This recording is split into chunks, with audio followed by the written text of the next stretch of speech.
de oposición a Pinochet en el año 88, cuando Pinochet, después de haber ganado el plebiscito constitucional de 1980, con la constitución que todavía rige Chile, en el 88 hubo otro plebiscito para ver si Pinochet continuaba o no continuaba en el gobierno. Y ahí hubo una alianza que además tuvo que vencer el fantasma de la dictadura en el sentido de tener a Pinochet como el gran incentivo de la coalición era Pinochet. Y de hecho, en el sentido de una construcción negativa, pero entre socios, como dije, que habían sido en el periodo de los 60s y los 70s adversarios fuertes, contundentes, en un trayecto chileno que es particularmente sensible, interesante, y que muchos han hecho esta idea del puente entre el Chile de los 60s y la República de Weimar. Quizá, no sé si por la experiencia misma por las características de las dos experiencias, sino por los debates y las consecuencias que tuvieron, la proyección de ambas experiencias o de ambas tragedias en el debate europeo posterior a la Segunda Guerra Mundial, es decir, cuando los países vuelven a la democracia. Pero son muy distintas porque la concertación chilena era, ahora está un poco en una situación distinta, era una coalición muy fuerte, integrada por 5 partidos, pero sobre todo por 3 más grandes, y que generó esto que yo evocaba con el nombre de transversalidad, un sistema de lealtades y de cruces entre los integrantes de la coalición durante 20 años. O sea, un gobierno prolongado de 20 años, 4 presidencias, genera una experiencia importante. En el caso de Brasil, las coaliciones, los 2 bloques son firmes, hay 2 grandes bloques, uno encabezado, un bloque, digamos, de centro hacia la derecha encabezado por Fernando Henrique Cardoso y su partido, y un bloque de centro hacia la izquierda encabezado por Lula y su partido. Y ese ha sido, de alguna manera, el alineamiento político bipolar de Brasil durante muchos años. Pero las coaliciones son menos consistentes, o lo han sido inicialmente menos consistentes. Pero esas serían las coaliciones más importantes. Hubo un periodo de coaliciones en Bolivia que terminó mal. Bolivia, que en 200 años de historia había tenido, no sé, un cuarto de hora de democracia, más o menos, no sé cuántos años de democracia. Ayer yo recordaba que cuando iban a festejar los 20 años de democracia cayó Sánchez de Lozada y se terminó la farra. Tuvo una experiencia de coalición bien importante, que incluso dio lugar a una denominación contraria, es decir, o contrapuesta a la que yo evocaba en Europa. Si en Europa se habla de la presidencialización del parlamentarismo, en el caso boliviano se habló de la parlamentarización del presidencialismo, porque como había un sistema de elección presidencial mayoritaria, en que si el candidato presidencial, ningún candidato presidencial llegaba a obtener mayoría absoluta en la primera vuelta, el árbitro era el Congreso. La segunda vuelta no era ciudadana, no era por votación, sino por arbitraje del Congreso. Ese era el lugar perfecto para la gestación de coaliciones. Y de hecho la primera coalición fue una coalición que parecía contra natura entre el partido más a la derecha y el partido más a la izquierda, entre quien había sido un dictador en algún momento en Bolivia y quien había estado exilado, y con la posibilidad de elegir presidente en ese arbitraje, no solo entre el primero y el segundo, sino incluso entre el primero, el segundo y el tercero. Y de hecho, pudo más el odio que le tenían la izquierda y la derecha al MNR, que era como el partido de la revolución boliviana,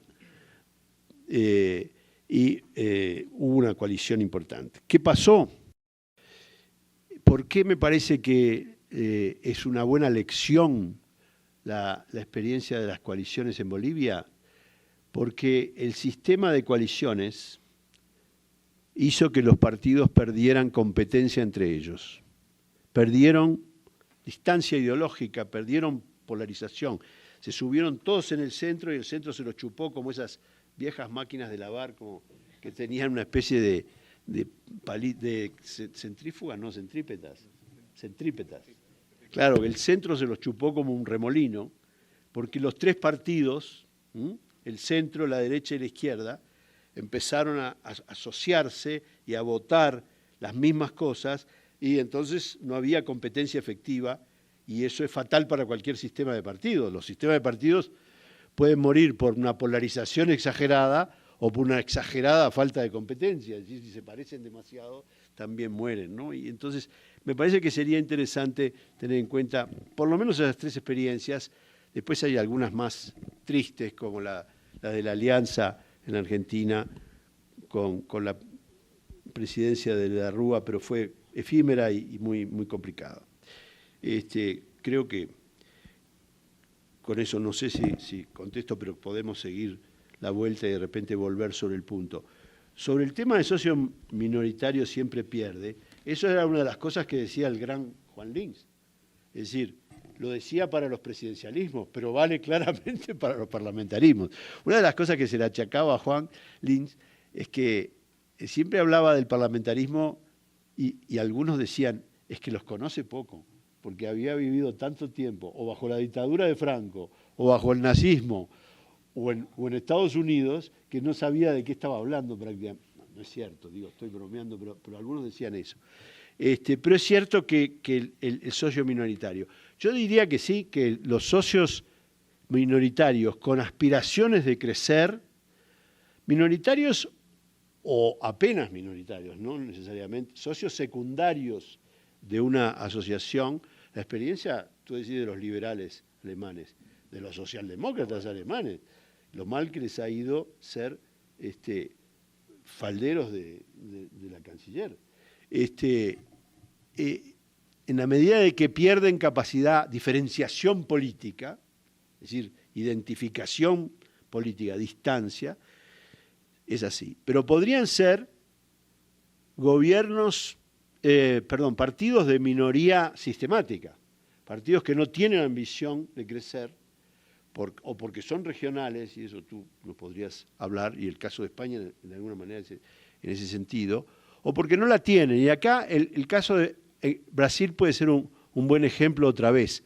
El PMDB, el Partido de la Democracia Brasilera, ha sido socio de todos los gobiernos del 85 hasta ahora, de centro izquierda y de centro derecha. Ha sido el socio principal de Lula, el socio principal de Fernando Henrique Cardoso y el socio, bueno, prácticamente... Y sin embargo, es decir, al partido lo que le importa es estar en el gobierno, tener reparto de puestos, tener repartos de políticas públicas, tener posibilidades de integración política, pero no tiene una ambición de ganar la elección ni de colocar a su candidato en la presidencia. Entonces es un socio fenómeno, es un socio que pone plata y trabajo, como en cualquier changarrito, pero no quiere ganar. Quiere ganar en políticas públicas y quiere ganar en puestos, pero no quiere ganar las elecciones. Entonces, efectivamente, la regla es así, pero si el socio minoritario no es un ambicioso, yo no sé qué interés podría tener ahora mirar con la lupa la experiencia de los liberales ingleses, que por primera vez han tenido una experiencia en ese sentido. No sé si con esto contesto. Yo preferiría que la pregunta sobre los parlamentos y sobre los partidos la socializáramos y no me quedara yo con las contestaciones. No, ese respecto de la pregunta, luego va a intervenir algún compañero, porque esta pregunta creo que nos afecta a todos. Me parece que es una cuestión fundamental. La encuesta del Latinobarómetro es una más de muchas encuestas que están diciendo lo mismo en Europa, en América, y yo creo que hay que enfrentarse a ella. Mientras estaba pensando un poco alrededor de la respuesta, yo creo que es una de las afirmaciones que tiene cierta dosis de verdad, pero que al mismo tiempo encierra mucha dosis de peligro.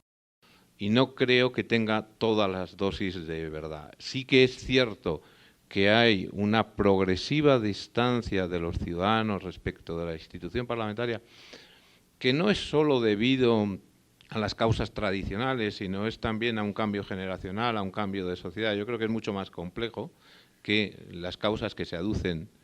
Pero los ciudadanos, simultáneamente, siguen confiando en última instancia en la institución, en el sistema político democrático, a pesar de todo.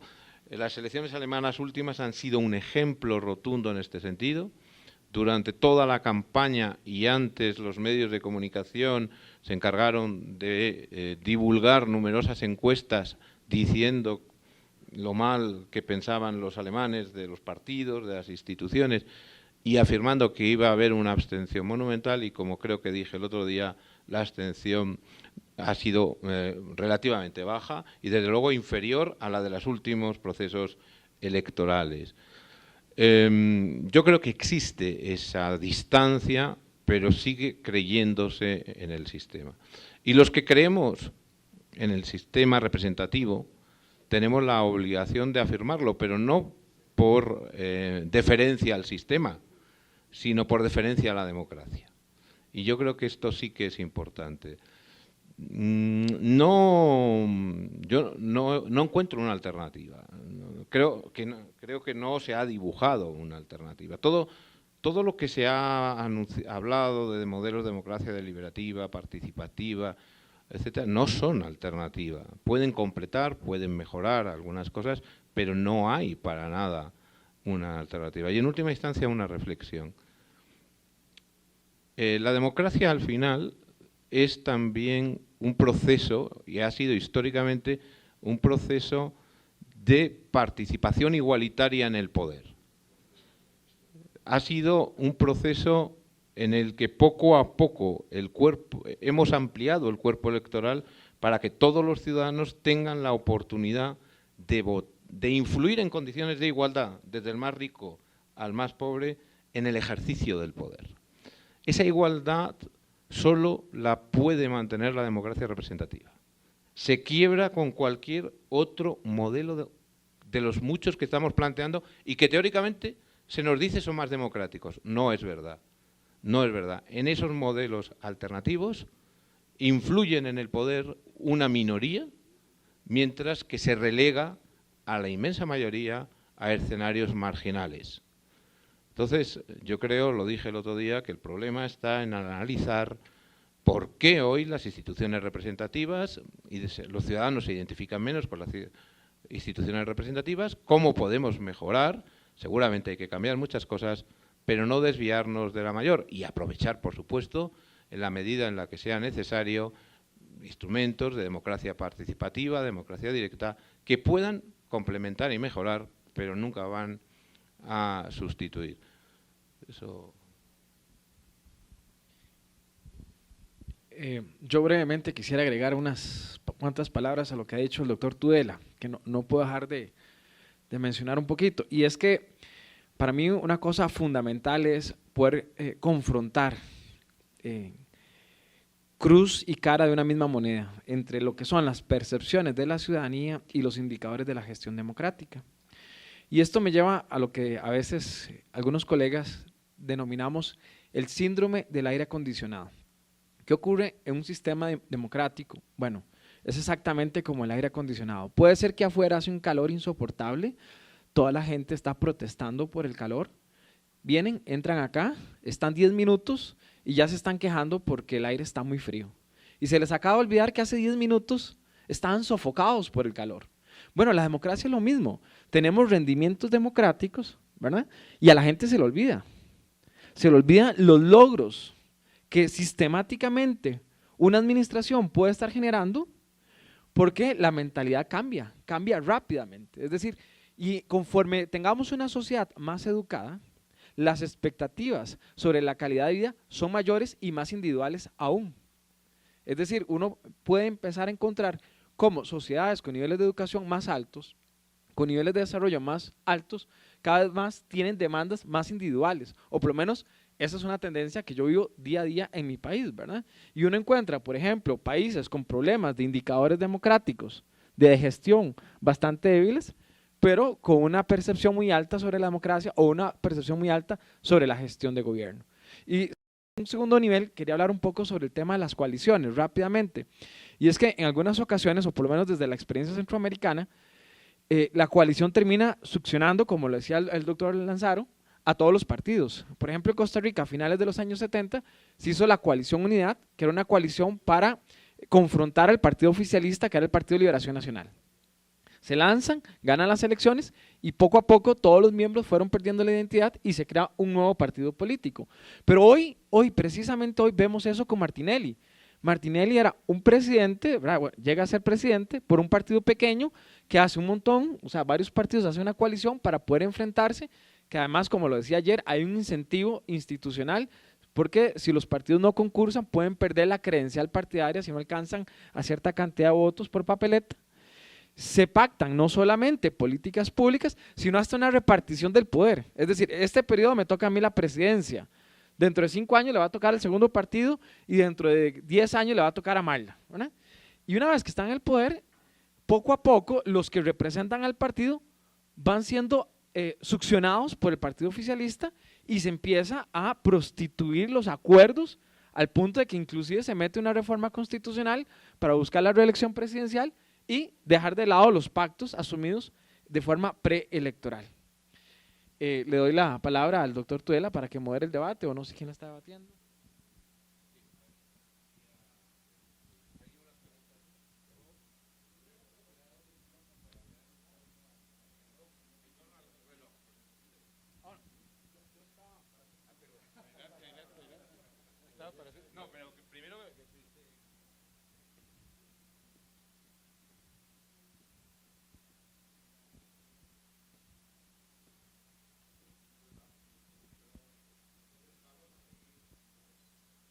Vamos a seguir literalmente, creo que había alguna persona que había pedido por aquí hace tiempo, pido disculpas, pero para seguir el orden, vamos a seguir el reloj como me dicen, para seguir de esa manera un cierto orden. Vamos a acumular, como hemos hecho, 3 preguntas y cada 3 preguntas habrá respuesta. Sí. Buen día, quiero felicitar en primer lugar a todos los conferenciantes, excelentes participaciones y además ahora con las preguntas y respuestas, pues una ampliación mayor para resolver las dudas que han surgido por razones naturales de este excelente foro, de estas jornadas de Derecho Parlamentario México-España.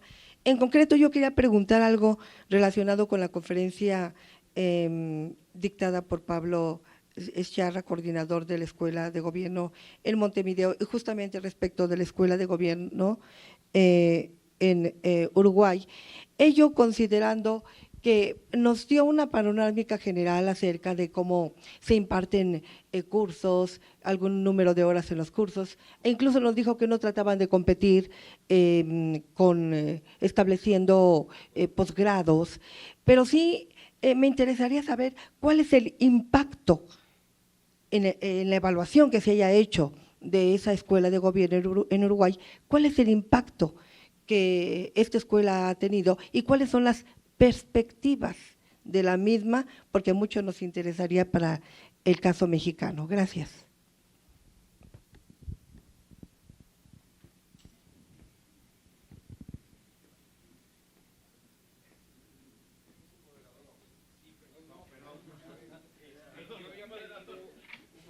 Había pedido, por favor, creo que ya hay un orden establecido.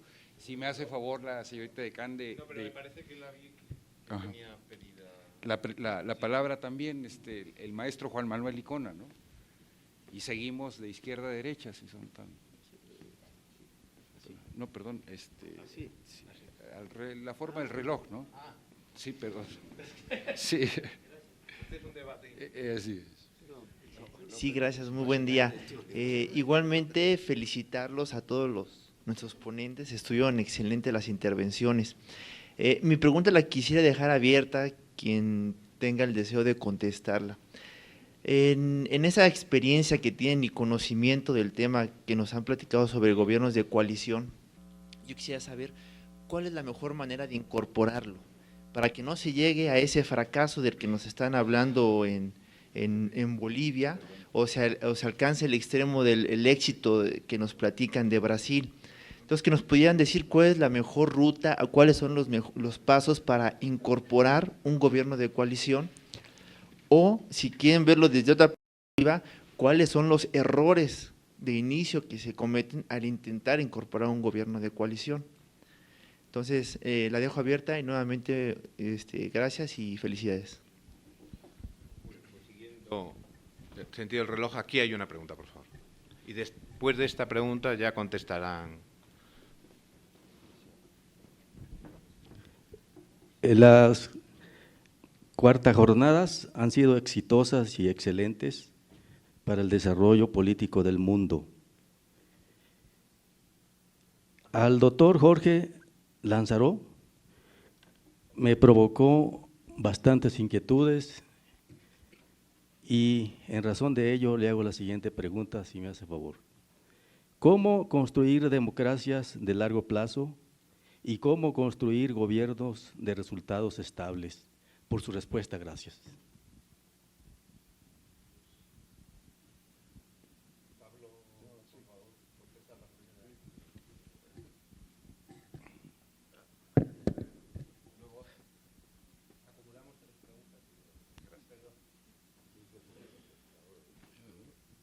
Bueno, con respecto a la pregunta sobre qué impacto tiene la Escuela de Gobierno en Uruguay, yo creo que lo primero que tenemos que decir es que cada vez que abrimos la nueva edición, los cupos se llenan enseguida.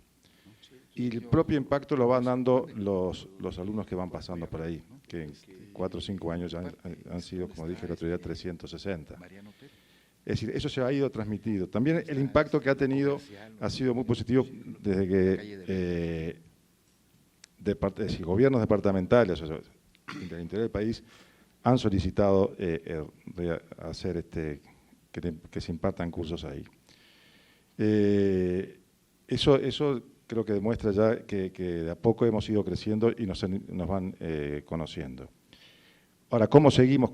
¿Qué es lo que los próximos objetivos? Bueno, eso naturalmente estamos evaluando que hacer algunos cursos específicos para determinado nivel. Está estudio, eso se está discutiendo, vamos a seguir con lo que estábamos haciendo y veremos si subimos a un curso con un determinado nivel. Y yo decía así, que nosotros no competimos con las universidades ni con nadie, no es nuestro interés, es decir, nosotros estamos buscando otro nicho, es decir, esto no es una competencia, esto es sumar. Y el objetivo nuestro es justamente a los supuestamente futuros gobernantes, ¿verdad? Esas es las personas a la cual nosotros, como Parlamento, es lo que estamos buscando. No sé si más o menos le aclara la pregunta.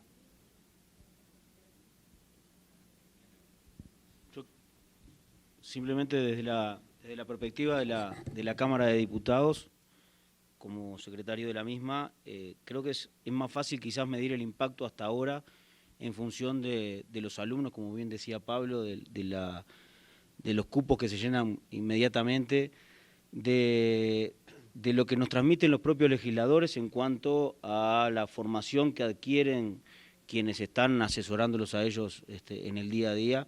Y ese es un impacto fácil de medir.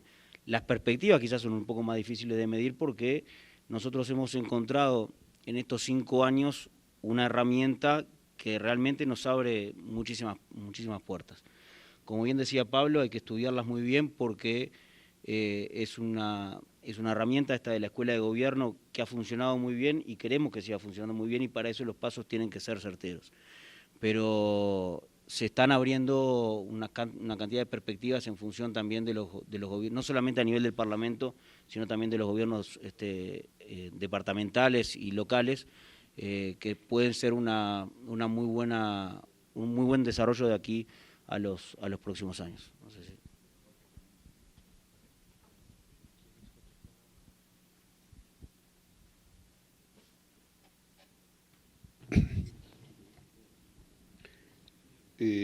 Si entendí bien la pregunta suya, que le agradezco, usted preguntaba por democracias estables y por productos de gobierno de alguna manera perdurables.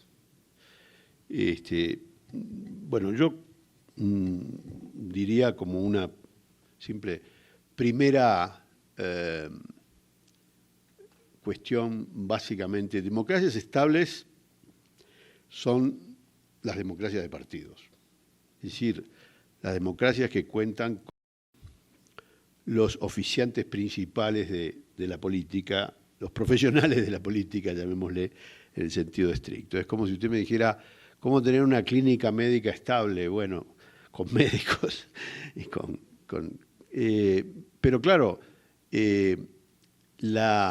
la construcción de sistemas de partidos es una tarea complicada. Y yo diría que sistemas de partidos consistentes, institucionalizados, fuertes, primero son claramente producto de la competencia política y segundo, no son, siendo un bien tan preciado, son relativamente recientes desde el punto de vista histórico. Las figuras de los partidos políticos aparecieron a fines del siglo XIX, principios del siglo XX, pero la generalización de los partidos como actores básicos de la vida política es un producto de la posguerra, de la segunda posguerra. Es decir, me parece que, de sistemas de partidos ya más estables, donde los sistemas de partidos, y aquí sería bueno tener un poco la evocación de la experiencia de los colegas europeos, es decir, donde la construcción del sistema de partidos saca las cuentas de lo mal que le fue en el pasado anterior, digamos, y tiene un cuidado especial en la construcción de la democracia, y de una democracia que es competitiva y con sistemas de partidos. Hay en este sentido elementos de ingeniería institucional y de ingeniería constitucional que han sido justamente elementos fuertes en esta experiencia de la construcción, no solo de democracias y de constituciones democráticas, sino de alguna manera de aliento a que los sistemas de partidos se vuelvan consistentes e institucionalizados. Pero bueno, eso no hace milagros, hace condiciones o incentivos, y en definitiva es interesante. En la experiencia de América Latina me parece que hay tres grandes rutas, seguramente más, pero algunas rutas de países en que los sistemas de partidos prosperaron, mejoraron. Yo diría que es claramente el ejemplo de Brasil, pero si me permite el atrevimiento, diría que es también el ejemplo de México, porque México pasó de una situación de partido hegemónico, de partido monopólico, a una situación de sistema de partidos competitivo, donde sin duda yo hoy creo que hablábamos con el licenciado Sammy David de ese grande de México que fue don Jesús Reyes Heroles. Estás ahí.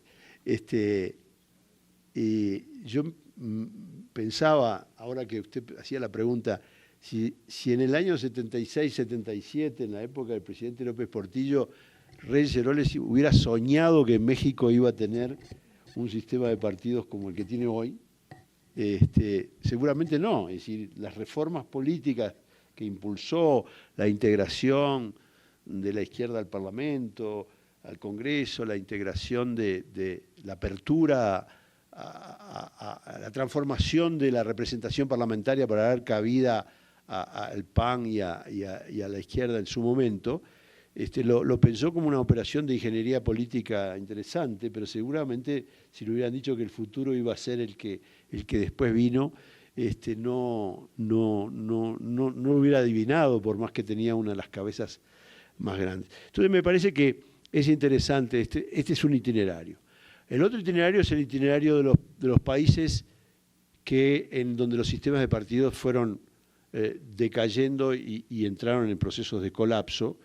Creo que es el caso típico de Venezuela, donde hubo un sistema de partidos no demasiado antiguo ni demasiado fuerte, pero que pasaba por ser uno de los más consistentes de América Latina, sobre todo para la política comparada de los Estados Unidos, pero que cayó estrepitosamente en el colapso bastante antes de que entrara el presidente Chávez a competir, digamos, democráticamente. Es decir, no fue la entrada de Chávez que destruyó el sistema de partidos, sino que el sistema de partidos se vino abajo antes. Ese es un caso. Otro caso complicado es el caso de la Argentina, donde de dos conjuntos partidarios importantes, los dos entraron en procesos, el peronismo y el radicalismo, entraron en procesos de desinstitucionalización y de fragmentación terribles, digamos, hace mucho mal a la política y a la estabilidad democrática, y mucho mal a algo que señalaba bien Pepe Tudela, es decir, a la capacidad de los ciudadanos de identificar a sus representantes y a los candidatos y dirigir sus votos en función de elementos que organizan la oferta política, como son los partidos. Es decir, ese es otro itinerario. Y después están los itinerarios de los sistemas que han mantenido cierta consistencia de sus sistemas de partidos. Y ahí permítame usar el caso que conozco un poco mejor, que es el caso de Uruguay. Para mí, el caso de Uruguay es excelente en el sentido de que no solo su sistema de partidos, que es el segundo del mundo en antigüedad, ha permanecido bien, sino que ha hecho algo más importante, que no ha permanecido congelado, sino que ha cambiado sin romperse. Cambiar sin romperse es una hazaña para los sistemas de partidos. Es decir, no todos los sistemas de partidos pueden cambiar sin romperse. Le pasó al sistema de partidos británico o inglés, que es también uno de los sistemas más viejos del mundo, que cuando el bipartidismo entre conservadores y liberales fue reemplazado por una competencia más bien entre conservadores y laboristas, desplazando a los liberales a un tercer lugar, pero sin que los liberales desaparecieran, es decir, siguieran en carrera. Es decir, es un sistema que cambia sin romperse. Eso es una muy buena cosa para los sistemas de partidos que tienen capacidad de digerir su propio cambio y de alguna manera de controlarlo. Es decir, es realmente, no sé si eso contesta a su pregunta. Siguiendo.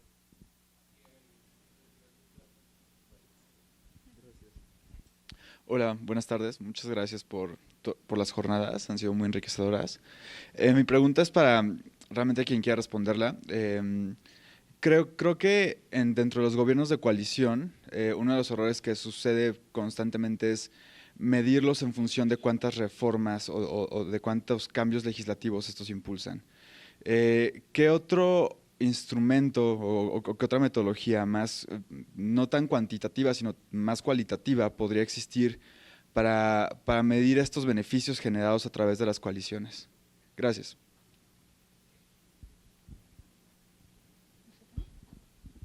Muy buenas tardes a todos. Una felicitación a todos los ponentes por la excelente y brillante participación a lo largo de estos 3 días.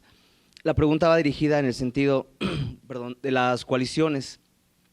¿Qué tan saludables, bueno, y va dirigida también para quien quiera responder, qué tan saludables o sana es para una democracia que la coalición de partidos pequeños que simplemente por el hecho de estar en coalición con algunos partidos grandes obtengan la minoría para obtener el registro, ¿no? Y para seguir en el registro.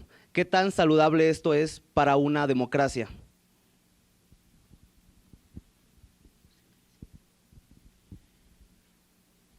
Muy buenas tardes. Me sumo a las felicitaciones por las brillantes exposiciones que han tenido los ponentes y mi pregunta va dirigida al doctor Lázaro. Habló acerca de la asimetría entre el presidencialismo y el parlamentarismo. Yo tengo la duda y quisiera saber su opinión en torno a si el Poder Judicial tiene algún peso específico o debiera tenerlo para efecto de mitigar o difuminar esta asimetría. En el caso de México contamos con diversas figuras como es el veto presidencial, la acción abstracta de inconstitucionalidad, las controversias constitucionales, inclusive en la Suprema Corte de los Estados Unidos de América se le ha criticado a través de las interpretaciones que ha tenido de su Constitución, en el sentido de que elabora políticas públicas. Entonces, mi pregunta es en ese sentido, si el Poder Judicial debiera tener algún peso para evitar o mitigar esa asimetría. Muchas gracias. Bueno, igualmente agradecer todos los conocimientos que nos han compartido y voy a caer otra vez en el tema de las coaliciones porque mi pregunta iba sobre ese tema, de que siento que finalmente la democracia es el que toda la ciudadanía participe y se ve reflejada con la diferencia de pensamiento de cada uno de los partícipes o ciudadanos. Estos construyen los partidos con toda la complicación, sistemas y procesos que finalmente se llegan. Y la ciudadanía está esperando ver reflejado su pensamiento por el partido por el que vota. Entonces, para mí, el sistema de coaliciones es una herramienta que va en contra de la misma democracia, porque los ciudadanos en un momento dado, yo entiendo cuando hay coaliciones de partidos del mismo pensamiento, entonces se unifica, como es el caso, por ejemplo, de las izquierdas en México, que son tan diversas. Si finalmente hay coalición de izquierda, bueno, es de izquierda, pero si hay coaliciones de partidos de centro o de derecha con centro izquierda, pues entonces el ciudadano ve traicionado su deseo de que determinadas políticas lleguen al gobierno. Finalmente, esto se trata de la lucha por el poder y quién va a gobernar, y de lo que el pueblo decide, qué quiere, qué tipo de políticas quiere que sean las que prevalezcan en el gobierno, si se quiere ir al centro, si se quiere ir a la izquierda o si se quiere ir de derecha. Se me hace muy complicado, muy temerario, una coalición de gobierno, no de parlamentaria, porque esa es la lucha del poder, sino de ejercicio presidencial, cuando el pensamiento y las políticas de izquierda son muy distintas de las de derecha. ¿Cómo podrían cohabitar izquierdas con derechas y con el centro? Esto sería una traición al mismo pueblo. A mí me parece que es una herramienta por el poder, pero no una herramienta en contra de la misma democracia. Y la otra, bueno, a mí no me quedó muy claro, porque lo vi muy complicado, el sistema fiscal español, que si entendí bien, pues la tienen más complicada, porque cada quien tributa como quiere y lo que puede, ¿no? Entonces, ¿cómo van a sacar, ahora sí como nosotros decimos aquí, el buey de la barranca? Y luego, ¿qué capacidad tiene el Parlamento español para imponer tributación en forma, digamos, nacional? Ahora sí que me quedaron muchas preguntas abiertas, pero esas. Muy bien, pues ahora Jean-Paul, si quieres responde tú a la primera pregunta, luego te doy la palabra. Analizar los indicadores de gestión de coalición. Que no sabemos si por ahí hay. Sí. Ok.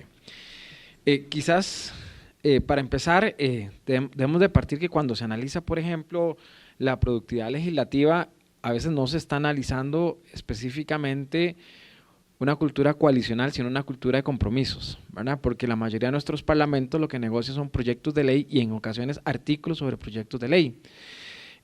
Sobre este punto, podría contarte que a mí me tocó hacer un análisis en Costa Rica de 1980 al 2010 sobre comportamiento legislativo. Y me puse a ver la tasa de éxito, todos los indicadores que te puedes imaginar, y al final llegué a la conclusión de que eso no sirve para nada. O sea, sirve como para decir cuántas iniciativas son del Ejecutivo y Legislativo y stop. O sea, como una cosa descriptiva. Porque uno no puede comparar la ley que le da el derecho al voto a la mujer versus una ley que le da un permiso a un gobierno municipal para donar un territorio a una institución pública. ¿Me explico? Quizás lo más relevante cuando uno hace análisis de productividad legislativa es ver cuánto se tarda. Por ejemplo, Costa Rica se tarda una ley promedio en aprobación 645 días versus los 350 de Guatemala o los 300 de Honduras. No sé si me voy a entender. Entonces, entrar a analizar el tema de productividad legislativa es una forma que te permite ver quién vota y cómo vota, y eso depende si existe o no existe pizarra electrónica, y las modalidades de voto, si existe o no existe disciplina de partido, ¿verdad? Toda una serie de elementos. Pero quizás lo fundamental, para darte un caso, si quisiéramos analizar compromisos, o digamos, mal llamados coaliciones impropias, como le decía Barceló ayer, ¿verdad? A mí me tocó hacer un análisis porque les contaba que el segundo año del gobierno actual de Costa Rica, todos los partidos de oposición hicieron una coalición para controlar el Parlamento, y entonces el Parlamento era gobernado, por ponerlo entre comillas, por la oposición y el Ejecutivo por el oficialismo. Y el oficialismo era la oposición de la oposición en el Parlamento, ¿verdad? Entonces, cuando empezamos a analizar ese tipo de figura, desde luego lo que analizamos fue leyes, analizamos permisos y identificamos que durante el gobierno de la coalición de oposición, los diputados se ausentaban más y tenían más permisos, viajaban más. Vimos los niveles de sobrerepresentación y subrepresentación. Desde luego, nunca una comisión legislativa puede reflejar la composición exacta del pleno, ¿verdad? Porque esa aritmética no nos da, pero podíamos ver las bandas y las bandas de control. Entonces uno decía, bueno, comisiones como presupuesto las manejaba la oposición y comisiones como bienestar social la manejaba el oficialismo. Claro, porque desde la presidencia del Congreso se empezaban a manejar. Entonces empezamos a ampliar el espectro, puestos estratégicos. Segundo, el manejo del presupuesto, el manejo de los recursos del Parlamento, los permisos. Y otros temas, empezamos a ver los grandes temas y los temas de conflictividad social.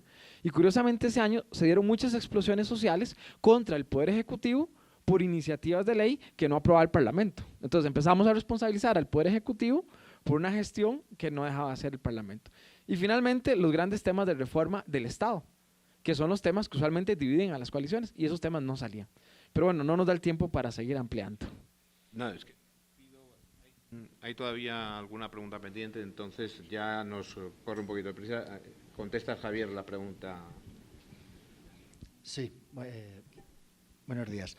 Bueno, yo anticipé que el sistema español de financiación autonómica es complejísimo y quizá en poco rato pues no logré transmitir del todo ideas a lo mejor suficientemente claras sobre el mismo. No obstante, creo que la pregunta va, cuando dice que cada uno tributa como quiere, me imagino que se refiere a que las comunidades autónomas tienen competencias sobre materia tributaria. Bien, así es, pero eso no significa que cada uno tribute como quiere. Yo puse un ejemplo, que es el impuesto de sucesiones y donaciones, donde ahí sí la diferenciación de normativa tributaria es extrema entre las comunidades autónomas que tienen un impuesto fuerte frente a algunas que tienen una tributación prácticamente simbólica en herencias de padres a hijos. Pero esto no ocurre con la generalidad del sistema tributario. En España hay 3 impuestos que son los que más volumen recaudatorio tienen. Uno de ellos, el impuesto de sociedades, el de beneficios de sociedades, es un impuesto exclusivamente estatal. No tiene ninguna participación en las comunidades autónomas y la normativa es exclusivamente estatal.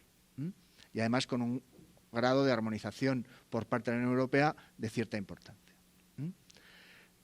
Es importante también en recaudación, más que el de sociedades, el impuesto de valor añadido. El impuesto de valor añadido, que grava el consumo, es de normativa exclusivamente estatal, aunque participen en su recaudación las comunidades autónomas, pero simplemente de la recaudación que ha hecho el Estado con su normativa se transfieren determinados fondos a las comunidades autónomas. y el impuesto de más volumen recaudatorio en España es el impuesto sobre la renta de las personas físicas, el IRPF, en el cual sí que tienen competencias normativas las comunidades autónomas. Ahora, con el sistema vigente, en el 50% del impuesto. Es decir, el impuesto se desglosa en dos tramos, tramo estatal con el 50% del mismo, que es normativa estatal, y tramo autonómico, el otro 50%, en el cual los tipos impositivos los pueden variar las comunidades autónomas, aparte de introducir deducciones en cuota o mínimos familiares o personales diferentes a los del Estado. De modo que ahí hay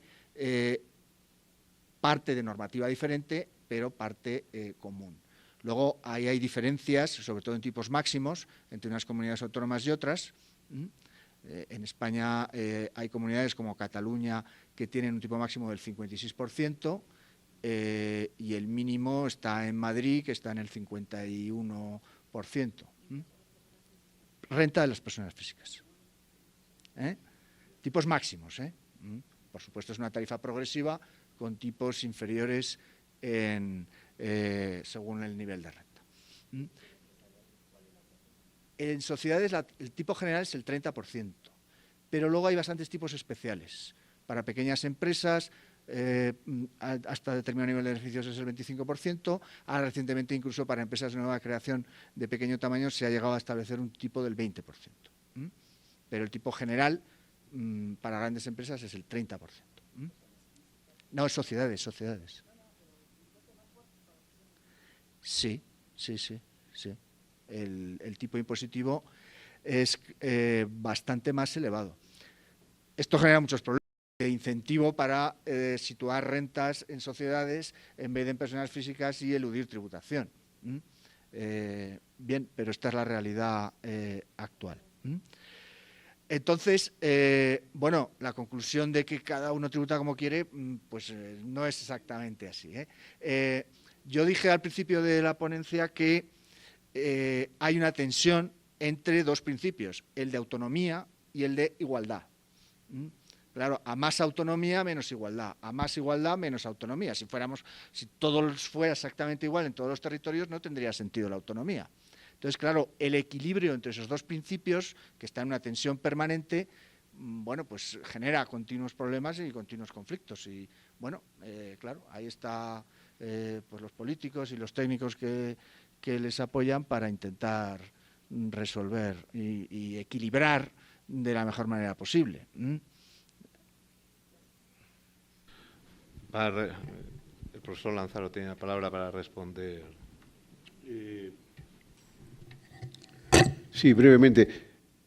Yo obviamente no me refería al Poder Judicial porque estaba pensando en los dos poderes de gobierno, digamos, en la relación entre el Parlamento y el Gobierno, la Presidencia, el Poder Ejecutivo y el Gobierno. Sin ninguna duda, el Poder Judicial tiene su función específica, pero no es una función gubernamental, es una función de control de la legalidad y en ese sentido, sin ninguna duda, tiene un papel básico en la custodia democrática, en el equilibrio, incluso en el propio equilibrio de la legislación, es muy importante. Hay algunas cuestiones que podrían ser discutidas, pero que nos llevaría bastante lejos en la conversación esta, acerca de los procesos de judicialización de la política, ¿no?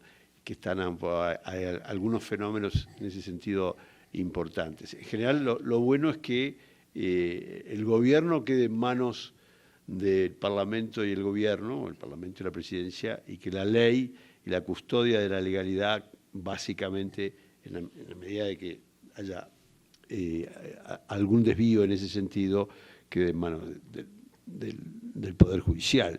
Pero, bueno, me parece que está claro que no entraba para nada en esta discusión. Y con respecto a lo que señalaba aquí la pregunta suya acerca de yo creo que el ejemplo que ponía de Bolivia va un poco en ese sentido, es decir, en la medida de que los partidos, no sé si traicionaron a sus votantes, pero en todo caso perdieron capacidad de diferenciación y los votantes no identificaban opciones alternativas, y efectivamente llegó un momento que los partidos perdieron su función competitiva, y a perder su función, eso es sagrado, y si no solo la función representativa, que es muy general, ¿no? Es decir, que no hay. Entonces me parece que el caso de Bolivia en este sentido, que fue muy dramático, porque Bolivia por primera vez tuvo 20 años de desarrollo del sistema de partidos, y el sistema de partidos implotó hacia el centro, llamémosle. No murió por polarización, sino murió por indiferenciación. Bueno, y de todas maneras los ciudadanos tienen siempre en una democracia la capacidad de castigar con su voto a los partidos que por el comportamiento electoral, político que han tenido en determinado periodo, y eso es lo bueno de la democracia. Hay algún gran profesor de la ciencia política internacional que dice: la esencia de la democracia no es elegir, es poder castigar a los elegidos y poder derrocar con una papeleta a un gobierno electo. Cuando uno eso no lo puede hacer, no hay democracia. ¿Perdón? En Bolivia desaparecieron los partidos. No, solamente ahí aportar un dato, haciendo un poquito de abogado del diablo, del profesor Lanzaro. En Alemania ahora, como sabes, se ha formado la gran coalición. Socialdemócratas, democristianos. El 60 y tantos % de los votantes querían la gran coalición.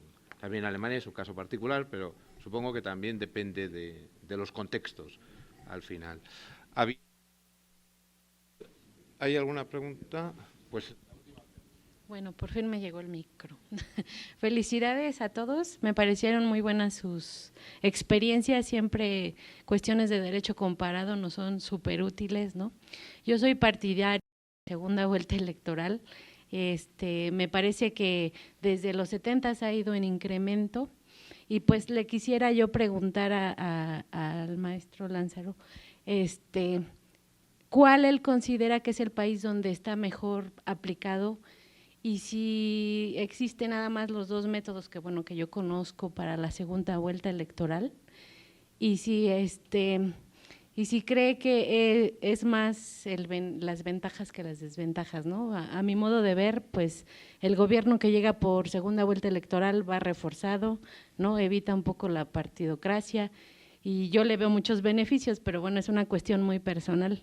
Y respecto de la escuela de gobierno, pues me parece pues primordial, ¿no?, que haya este tipo de iniciativas, porque yo creo que toda la gente que participamos o trabajamos de alguna manera en el gobierno deberíamos de contar con capacitación sobre la administración pública, porque siempre es todo un tema, ¿no? Y yo creo que el fomentar este tipo de iniciativas de escuelas ayuda hasta que se disminuya la burocracia, ¿no? Nosotros tenemos a lo mejor aquí en México algo similar que se… Las comunidades autónomas, aparte de introducir deducciones en cuota o mínimos familiares o personales diferentes a los del Estado. De modo que ahí hay parte de normativa diferente, pero parte común. Luego ahí hay diferencias, sobre todo en tipos máximos, entre unas comunidades autónomas y otras. En España hay comunidades como Cataluña que tienen un tipo máximo del 56%, y el mínimo está en Madrid, que está en el 51%. Renta de las personas físicas. Tipos máximos. Por supuesto, es una tarifa progresiva con tipos inferiores según el nivel de renta. En sociedades el tipo general es el 30%, pero luego hay bastantes tipos especiales. Para pequeñas empresas, hasta determinado nivel de beneficios es el 25%, ahora recientemente incluso para empresas de nueva creación de pequeño tamaño se ha llegado a establecer un tipo del 20%. Pero el tipo general para grandes empresas es el 30%. No, sociedades. Sí. El tipo impositivo es bastante más elevado. Esto genera muchos problemas de incentivo para situar rentas en sociedades en vez de en personas físicas y eludir tributación. Bien, pero esta es la realidad actual. Entonces, bueno, la conclusión de que cada uno tributa como quiere, pues no es exactamente así. Yo dije al principio de la ponencia que hay una tensión entre dos principios, el de autonomía y el de igualdad. Claro, a más autonomía, menos igualdad. A más igualdad, menos autonomía. Si todo fuera exactamente igual en todos los territorios, no tendría sentido la autonomía. Entonces, claro, el equilibrio entre esos dos principios, que está en una tensión permanente, bueno, pues genera continuos problemas y continuos conflictos. Y, bueno, claro, ahí está pues los políticos y los técnicos que les apoyan para intentar resolver y equilibrar de la mejor manera posible. El profesor Lanzaro tiene la palabra para responder. Sí, brevemente.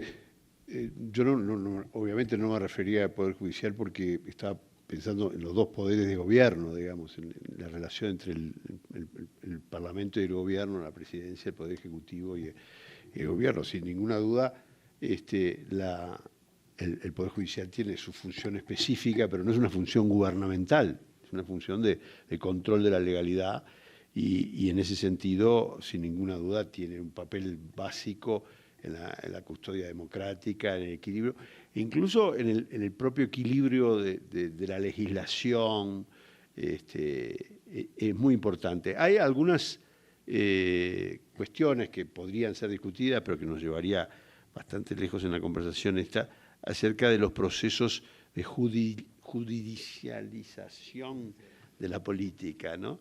Que hay algunos fenómenos en ese sentido importantes. En general, lo bueno es que el gobierno quede en manos del Parlamento y el Gobierno, el Parlamento y la Presidencia, y que la ley y la custodia de la legalidad, básicamente, en la medida de que haya algún desvío en ese sentido, quede en manos del Poder Judicial. Pero, bueno, me parece que está claro que no entraba para nada en esta discusión.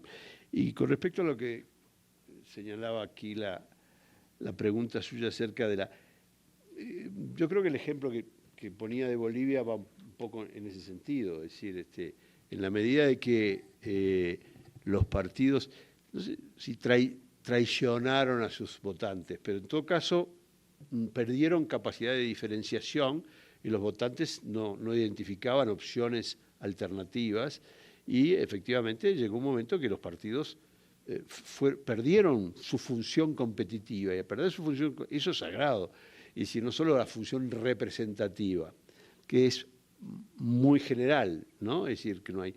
Entonces me parece que el caso de Bolivia en este sentido, que fue muy dramático, porque Bolivia por primera vez tuvo 20 años de desarrollo del sistema de partidos y el sistema de partidos implotó hacia el centro, llamémosle. No murió por polarización, sino murió por indiferenciación.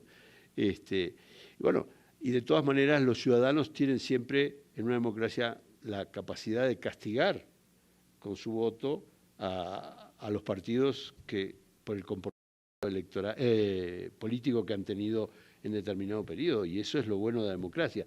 Hay algún gran profesor de la ciencia política internacional que dice: la esencia de la democracia no es elegir, es poder castigar a los elegidos y poder derrocar con una papeleta a un gobierno electo. Cuando uno eso no lo puede hacer, no hay democracia.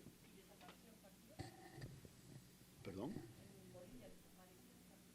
En Bolivia desaparecieron los partidos. No, solamente ahí aportar un dato, haciendo un poquito de abogado del diablo, del profesor Lanzaro. En Alemania ahora, como sabes, se ha formado la gran coalición, socialdemócratas, democristianos. El 60 y tantos % de los votantes querían la gran coalición. También Alemania es un caso particular, pero supongo que también depende de los contextos al final. ¿Hay alguna pregunta? Pues Bueno, por fin me llegó el micro. Felicidades a todos, me parecieron muy buenas sus experiencias, siempre cuestiones de derecho comparado nos son súper útiles, ¿no? Yo soy partidaria de la segunda vuelta electoral, me parece que desde los 70 ha ido en incremento y pues le quisiera yo preguntar al maestro Lázaro, ¿cuál él considera que es el país donde está mejor aplicado?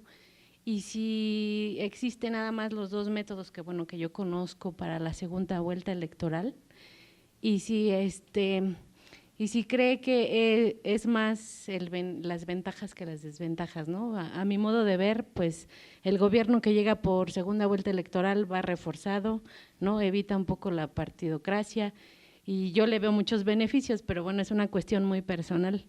Y para respecto de la escuela de gobierno, pues me parece pues primordial, ¿no?, que haya este tipo de iniciativas, porque yo creo que toda la gente que participamos o trabajamos de alguna manera en el gobierno deberíamos de contar con capacitación sobre la administración pública, porque siempre es todo un tema, ¿no? Y yo creo que el fomentar este tipo de iniciativas de escuelas ayuda hasta que se disminuya la burocracia, ¿no? Nosotros tenemos a lo mejor aquí en México algo similar que es el INAP, pero bueno, ahí desafortunadamente tenemos que pagar cantidades pues a veces importantes para poder estudiar y poder prepararnos, como con más o menos ese perfil, ¿no? Entonces, pues me parece muy bueno que estén haciendo eso y me parece también que fabuloso que aquí el Congreso estemos tomando pues esa carta de intención y esa iniciativa para que sea en beneficio de México. Y pues muchas gracias a todos. Sí, muy breve. Sobre el tema de la segunda vuelta del sistema de elección mayoritaria, hay prácticamente dos bibliotecas enfrentadas, es decir, hay bandos bastante… En principio, el argumento más socorrido a favor de esta… Primero, obviamente es una medida que suele emerger cuando hay situaciones de pluripartidismo, de más de dos partidos, porque bueno, si no prácticamente no tendría sentido. El argumento, que es un viejo argumento, es que en la primera vuelta uno vota por el que le gusta, en la segunda vuelta uno vota contra el que no le gusta. Entonces eso no necesariamente destruye los partidos, pero digamos que genera una ingeniería electoral bastante distinta de la que genera el sistema de mayoría simple, de pluralidad, en donde cada uno, que gana el primero que llega, aunque tenga el 30%. Desde el punto de vista de América Latina, una de las discusiones que se tenían cuando se fue, como bien dice usted, a una generalización importante del sistema de segunda vuelta, y una de las cuestiones que llevó, por ejemplo, a la izquierda uruguaya, a sectores de la izquierda uruguaya, a apoyar una reforma que imponía la segunda vuelta, era no ganar con un mal tercio, que era lo que le había pasado a Allende en Chile, que había ganado con el 30 y pico %, y entonces el país partido en tres no era un buen negocio para la democracia. Y esto, bueno, es una de las discusiones que están pendientes, y como buena discusión acerca de las ingenierías constitucionales y de la democracia, no se salda, es una discusión permanente, eso es una discusión abierta siempre.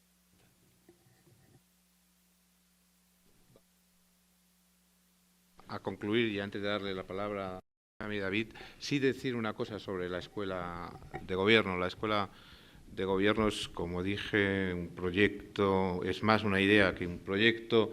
Uruguay es la referencia fundamental en este modelo. Agradezco muchísimo que estén aquí con nosotros Pablo y Martín. Y yo querría subrayar una nota cualitativa de la Escuela de Gobierno como final, además también de las jornadas. Y lo puso en evidencia Pablo varias veces, es el pluralismo. Decía, tenemos otras instituciones, pero es muy difícil que haya una institución que garantice tanto el pluralismo como es la esencia de la Escuela de Gobierno. La formación Plural desde los profesores que el profesor Lanzaro sabiamente coordina en Montevideo. La pluralidad absoluta garantizada porque cada diputado o senador puede elegir, por lo tanto, proporcionalidad absoluta a alguien para los cursos de la Escuela de Gobierno, y cómo la escuela, su dinámica, ha demostrado que la convivencia, el diálogo, el conocerse, hace eliminar muchos fantasmas. Yo siempre digo que para mí lo más significativo, lo más elocuente en relación con la Escuela de Gobierno fue cuando, después del primero o segundo curso, pude acudir a Montevideo y se me acercó un alumno que representaba a un diputado del Frente Amplio. Me dijo: agradezco muchísimo esta experiencia, no sabe cómo, porque a partir de ella subo al piso donde está el Partido Nacional o el Partido Colorado como si fuese mi casa, les pido ayuda, intercambiamos documentación. Bueno, yo creo que eso tiene un valor añadido, y eso no es solo aprender conocimientos, que también es importante, sino es aprender lo mejor de la política, ¿no? Yo creo que esa es la idea sobre la que se reivindica este proyecto. Esta es así dice una revista que no sé si la repartimos. Sí, debemos repartir. La Escuela de Gobierno no solo es una escuela de formación, que no reemplaza ni a las universidades, tampoco reemplaza a los partidos, que son escuelas de política fundamentales. Es decir, está de alguna manera complementando la formación, y es también básicamente una escuela de pluralismo en la casa del pluralismo, en la casa del Parlamento, que es la casa de todos. Por definición tiene que tener una vocación firmemente pluralista, y esto se cuida en todos los... Es la regla de oro. Me parece que en este sentido es afortunado que lo haya subrayado, y no tiene que ver con las escuelas de administración pública como el INAP, sino como una escuela específicamente referida a la formación de cuadros de apoyo parlamentario.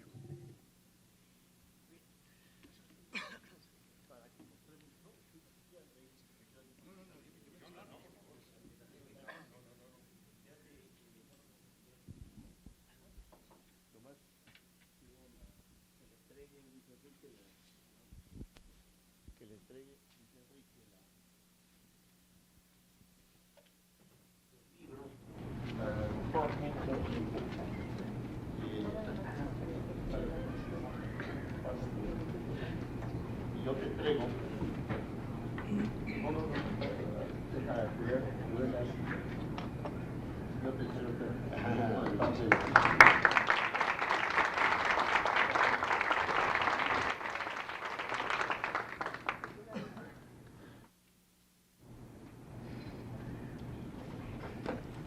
Bueno, todas estas cuestiones son de diseño. Estos acomodamientos en los asientos, en una normalidad democrática, ponen en evidencia que sin demasiada solemnidad tenemos que, hasta en la configuración de las mesas, movernos con una enorme sencillez y poder construir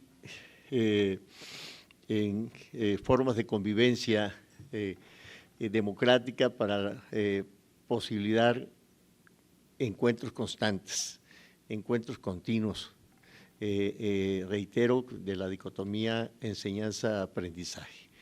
Hemos aprendido mucho, nos quedan y nos provocan muchos elementos para, en la respectiva compromiso con el país, con la institución, con nuestras propias ideas, abundar o ahondar en las materias que aquí se han presentado durante los últimos 3 días.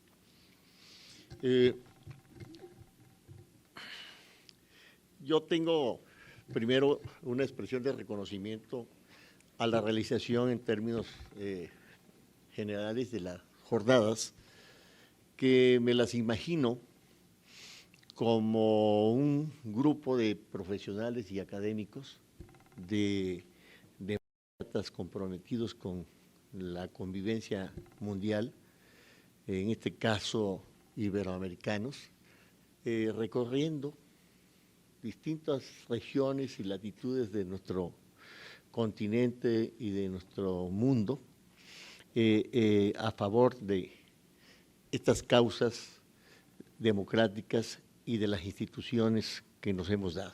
O sea, me los imagino así, por eso me gustan tanto. Así he aprendido, así me he llenado de otras experiencias, así compartíamos con el doctor Lanzaro la experiencia del maestro Reyes Heroles, que pensaríamos que estuviera haciendo una reflexión profunda de lo que detonó, de lo que provocó en su tiempo, cómo la idea vino machaconamente incubándose en función de las generaciones en curso política, al grado que hoy tenemos más activos de los que hay que reconocer como país en este tiempo. En particular, esa es la secuencia que yo pudiera entender ahora en este tiempo. Soy parte de una generación que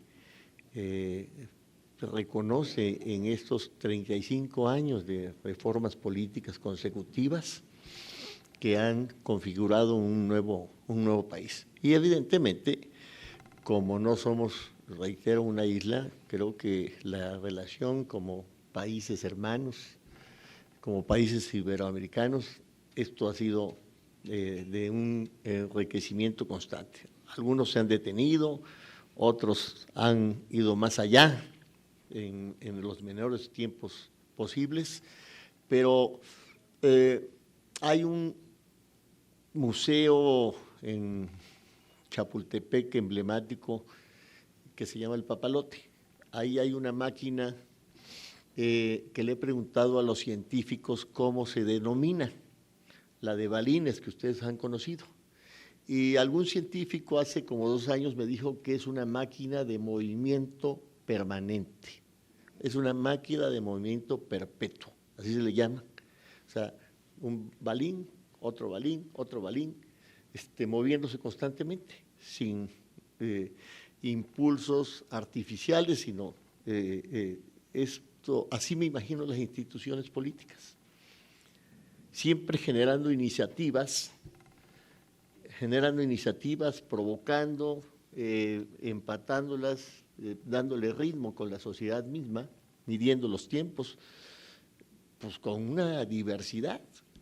No tenemos por qué tener recetas iguales en función de países, de regiones, de estados, pero lo permanente debe ser la generación de ideas, de iniciativas y de compartirlas. Antes, la ciencia ficción, desde que Julio Verne anticipó la llegada del hombre a la luna, se medía cada 100 años. Me decían en los años 60, en los años 70, que la ciencia ficción se medía cada 100 años. Cuando Julio Verne, que escribió El viaje a la luna en 1869, en 1969 llegó el hombre a la luna. Pero evidentemente también aprendimos algunos que la ciencia ficción se vino estrechando enormemente, en donde lo que ayer pueda ser una idea inacabada, hoy es una realidad.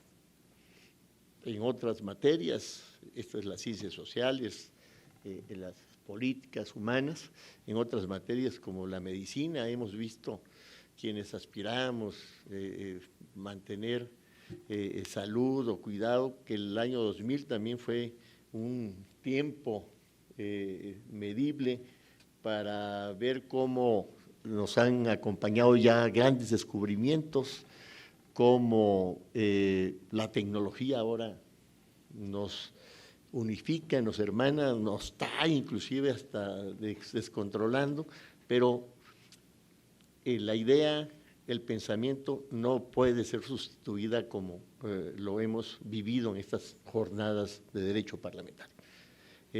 Por eso es de reconocerse en la comunidad mexicana que participa en estas jornadas el esfuerzo que quienes hoy nos acompañan vienen realizando, no solo hoy aquí, sino en las 3 jornadas que nos precedieron y en otras experiencias de carácter profesional.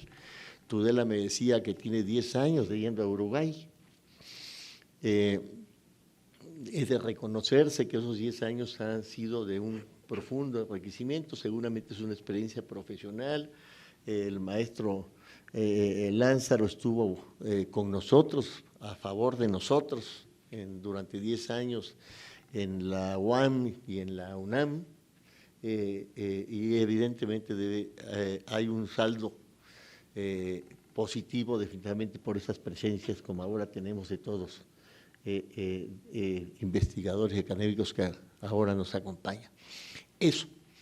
Esos saldos democráticos, esos saldos en ideas, pues hay que multiplicarlos. Hay que, por lo pronto, procesarlos y con el equipo del CEDIP tener la posibilidad, como ya lo convenimos con Barceló, de hacer una edición de las extraordinarias exposiciones que aquí se dieron.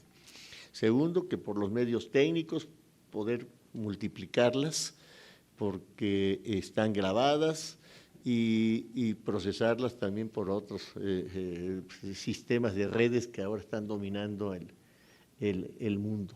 Pero creo que esa es nuestra responsabilidad superior, la difusión de esas ideas y no quedarnos con ellas. Para terminar, la otra reflexión es, hoy, en paralelo, de ayer para hoy, coincidentemente, México da un gran paso. Hemos estado ensayando, viviendo, ejercitando las coaliciones electorales, pero no hemos vivido las coaliciones en el ejercicio del gobierno. Yo soy un político comprometido con un gran sentido humanista que cree que el diseño institucional se tiene que detonar, empezar y provocar, y ensayar y orientar y corregir y arraigar lo que funcionó. Y yo creo que estamos en el punto de vivir la experiencia de coaliciones de gobierno, coaliciones en el ejercicio del gobierno, pues con el ejemplo o con el espectro amplio de lo que aquí los que saben de estas cosas los han planteado, porque es un espectro enorme. Cada una de las ideas políticas aquí plasmadas han señalado diferentes experiencias. El político tiene en su ejercicio, en su compromiso, a los que tienen la posibilidad de modificar marcos normativos, ver los diseños, las recetas propias para cada apertura, nueva proyección de gobierno, pero hacerlo con ese compromiso de construir nuevos regímenes eficaces que ya no dilaten el beneficio a la población y que puedan dimensionar más allá de los sistemas de evaluación, el Latinobarómetro o otros que estaba leyendo hace unos momentos en las redes, porque pues no nos debe desalentar, al contrario, nos debe generar mecanismos de poder avanzar en el camino correcto. Suena una metáfora, eso va a ser en estas últimas 24 horas, no sé si coincidirán conmigo, hay elementos que a mí no dejo de compartirlos, no me provocan ninguna inquietud. Está en el ámbito de la vida democrática, que debe ser pasión, compromiso, emoción para ver las cuestiones políticas, no una línea permanente, inocua, sin ningún sentido. Me llama mucho la atención porque son muchos amigos míos los que están en la escena nacional viendo las ideas, pero nadie toca el compromiso de las llamadas coaliciones de gobierno y una serie de ricas propuestas que están en la reforma política que de ayer a hoy venimos conociendo ya en términos concretos. Leía los temas de reelección legislativa, que, digámoslo bien, pues tiene 70 años intocable en el país y que va a ser una experiencia importante de cara a la profesionalización del ámbito legislativo. Y evidentemente yo soy de los que piensa que la profesionalización no solamente está garantizada por la reelección, está garantizada por tener elementos alternos de que tenga posibilidad de formación y de información el legislador, el Parlamento, en los sistemas de apoyo parlamentario, técnico parlamentario, como el que estamos empeñados en fortalecer. La profesionalización va por la reelección, no única, pero también en la formación política. Y habrá otras, muchas ideas.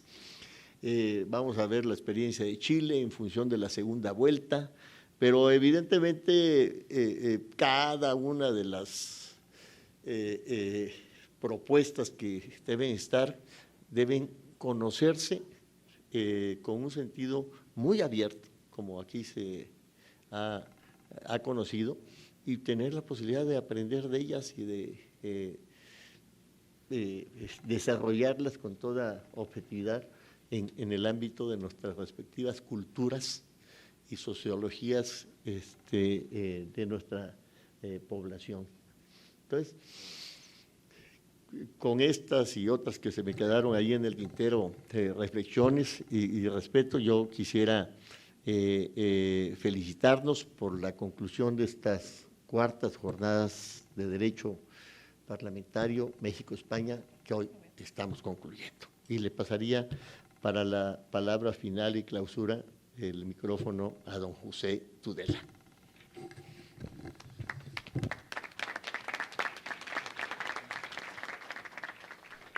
Yo voy a ser brevísimo y simplemente me voy a limitar a agradecer. Un agradecimiento que primero quiero extender a todos ustedes por acompañarnos durante estos días. El aprendizaje es mutuo. Como ponente siempre digo que primero aprendes de tus compañeros y evidentemente luego aprendes del diálogo y de este turno estupendo de palabras que hemos tenido. De verdad, muchas gracias por habernos acompañado estos días. En segundo lugar, el agradecimiento a todos los ponentes por haber aceptado nuestra invitación y por estar aquí con nosotros. Creo que esta representación plural desde los países, no plural desde la lengua, algo que siempre reivindicaré cuando vengo a América desde España, Uruguay, México, Costa Rica y España, es algo realmente hermoso. Y por supuesto, finalmente, muchísimas gracias a la Cámara de Diputados, muchísimas gracias al Centro de Estudios de Derecho e Investigación Parlamentaria, especialmente a don Sami David, que desde el principio ha sido tan receptivo y tan comprensivo para las ideas que poníamos en la mesa, al doctor Mendoza, que hoy no puede estar con nosotros, pero que ha sido un apoyo decisivo, a Luis, que está aquí a mi derecha, he equivocado el signo, y muchas gracias a todo el equipo que ha apoyado la logística del desarrollo de estas jornadas, que sin él tampoco hubiese sido posible para nada el hacerlo posible. De verdad, muchísimas gracias por el esfuerzo. Nada más, espero que hayan sido de su utilidad, que nos podamos ver en unas quintas jornadas y en la inauguración de esa academia en la que tanta ilusión tenemos depositada. Muy bien.